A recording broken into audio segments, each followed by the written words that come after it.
अस्सलाम वालेकुम, मैं हमारे लिए आप देख रहे हैं मेरा चैनल जी। लंदन और कनाडा में पाकिस्तानियों का खौफनाक किस्म का हशर, शादी के 3 दिन बाद ही दूल्हा को बेदर्दी से कत्ल कर दिया जाता है। बैरून मुल्क में कमाई बेचारों का इतना दर्दनाक अंजाम जिसके बारे में कभी तसव्वुर भी नहीं किया। अपनों की हसद है या फिर दुश्मनी है।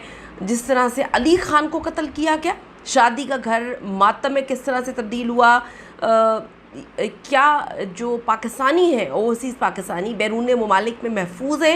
ये वीडियो आप लोगों के लिए बहुत इंपॉर्टेंट होने जा रही है। किस तरह से आप लोग जो है ख़ुद पर तवज्जो नहीं देते, किस तरह से दयार गैर में बैठकर लोगों के साथ इस वक्त बड़ा बुरा सलूक किया जा रहा है, इसमें खुसूसन पाकिस्तानी है। क्या वजह है, क्या माजरा है, ये वीडियो प्लीज़ ज़रूर देखें और आगे शेयर भी करें। रिक्वेस्ट है चैनल को सब्सक्राइब करें, आपकी सपोर्ट की ज़रूरत है और ये वीडियो आपने ज़रूर देखनी है। 3 मैं आपको एक ही टाइम के अफसोसनाक वाक़यात के हवाले से बता रही हूँ, जहाँ पे आपको पता है कि पाकिस्तानी पूरी दुनिया में है और बड़ी इज़्ज़त और वक़ार के साथ कमा रहे हैं, लेकिन कुछ घटिया किस्म के लोग जो गंदी मछलियाँ वो पूरे तालाब को गंदा करती हैं। उन बेचारे जो बड़ी मेहनत से वहाँ पे कमाई कर रहे हैं और गए हैं, उनकी ज़िंदगी अभी इन्हीं की वजह से अजीरन होती है। इनमें एक बात मुश्तरक है कि ये इंसानी जानों का ज़िया है और इसके बाद पैदा होने वाली जो कानूनी और समाजी मसाइल हैं वो बहुत खौफनाक है। अच्छा, पहला वाक़या मैं आपको बताऊं कि KPK से ताल्लुक़ रखने वाले एक नौजवान अली ख़ान है। गुज़िश्ता तकरीबन 10 साल से यूनानी कब्रस में मेहनत और मजदूरी करने के सिलसिले में मौजूद है। बैरून मुल्क आपको पता है सख्त मेहनत वो करते हैं और अपनी शादी के लिए वो पाकिस्तान वापस आते हैं। ख़ानदान के मुताबिक शादी की खुशियाँ भी पूरी तरह से जो है ख़त्म भी नहीं हुई थी कि एकदम से एक अलमनाक हादसा होता है, जहाँ शादी के सिर्फ 3 दिन बाद जो है एक तकरीब चल रही होती है। उनके घर में नामालूम अफराद फायरिंग करते हैं और अली ख़ान साहब को जो है कत्ल कर देते हैं। इस वाक़े ने पूरे ख़ानदान को सदमे से 2-4 कर दिए। अहले खाना का कहना है अली ख़ान अपने ख़ानदान के वाहिद फ़र्द थे, पूरे इलाके के वाहिद फ़र्द थे जो बैरून मुल्क में मुकीम थे और मुस्तकिल आमदनी का ज़रिया रखते थे।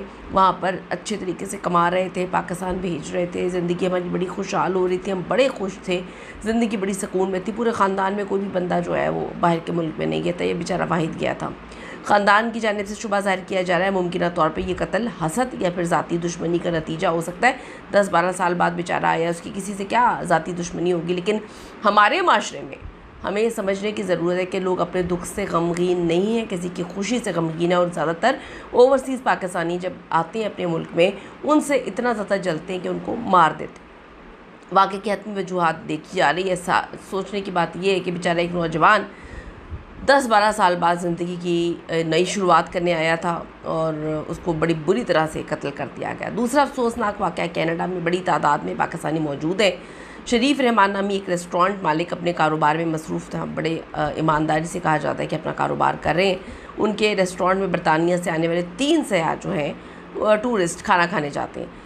खाने के बाद अदायगी के मामले पर तनाज़ा पैदा हो जाता है, जो फिर मामला ज़ुबानी तकरार से बढ़ते बढ़ते हाथापाई पे झगड़े तक पहुंच जाता है। ये मैं पाकिस्तान की बात नहीं बता रही, ये मैं कनाडा की बात बता रही हूँ। कनाडा में ये होता है। इल्ज़ाम था कि जी झगड़े के दौरान एक शख्स ने रेस्टोरेंट मालिक को ज़ोरदार मुक्का दे मारा, जिसके नतीजे में वो इतना शदीद ज़ख्मी हुआ कि जहाँ पर ना हो सका। यानी कि किस तरह से नीच और घटिया किस्म के टूरिस्ट हैं कि उन्होंने जो है खाने के मामले पर मुक्का मार के एक बंदे ही जान से जो है मार दिया। पाकिस्तानी बेचारा अपना रेस्टोरेंट चला रहा था, उसको कत्ल कर दिया। इस वाक़े के बाद पुलिस ने फ़ौरी कार्रवाई की। मरकज़ी मुलज़िम ने अपने किरदार का एतराफ़ किया, जबकि दीगर 2 मुलज़िमान को भी जो है वो पकड़ा गया, सज़ा हो गई। इस बात की याद दहानी के बाद कि जी बाज़ औक़ात चंद लम्हों का गुस्सा जो आपको जो है नाकाबिल तलाफ़ी नुकसान होता है। अक्सर जब हम ओवरसीज़ होते हैं, हमारा प्रॉब्लम ये होता है कि हम अपनी फैमिली से दूर होते हैं। हमारा मसला ये होता है कि हम अपने अपनों से दूर, अपने मुल्क से दूर हैं, तो वहाँ पे डेफ़िनेटली थोड़ा सा ट्रॉमा ज़्यादा हो जाता है, थोड़ा सा पैनिक ज़्यादा हो जाते हैं। तो मैं हमेशा बोलती हूँ कि अपने आप की थेरेपी ख़ुद करनी चाहिए, अच्छे दोस्तों से घुलना मिलना चाहिए और गुस्से को हमें बहुत कंट्रोल करना चाहिए, क्योंकि ये हमारा मुल्क नहीं होता कि हम गलती कर दें और फिर उसके बाद जो है वो माफ़ी तलाफ़ी हो जाए। बरतानिया में जी तीसरा अफसोसनाक वाक़या, जहाँ शदीद समाजी और सियासी बहस को इस कत्ल ने जो है जन्म दिया है। 18 साला तालिब इल्म जो है एक झगड़े के दौरान जान की बाजी हार जाता है। एक नौजवान ने इस पर हमला किया और बेचारे को मार दिया। अब आप ये देखें कि सारे लोग ये बात बोल रहे हैं कि ओवरसीज़ जो हैं वो दूसरे ममालिक में अपनी जानें गंवाने के लिए तो नहीं आते ना, बड़ी मेहनत से पैसा लगा के जो है पढ़ लिख कर वहाँ तक पहुँचते हैं और किस तरह से जो है वो कत्ल कर दिया जाता है। अगरचा ये तीनों ममालिक अलग हो सकते हैं लेकिन वाक़यात तो सेम है। एक हकीकत सामने आई है, तशद्दुद, गुस्सा और कानून को हाथ में लेना, इसका नताइज बड़े तबाहकुन होते हैं, अंजाम बड़ा गंदा होता है।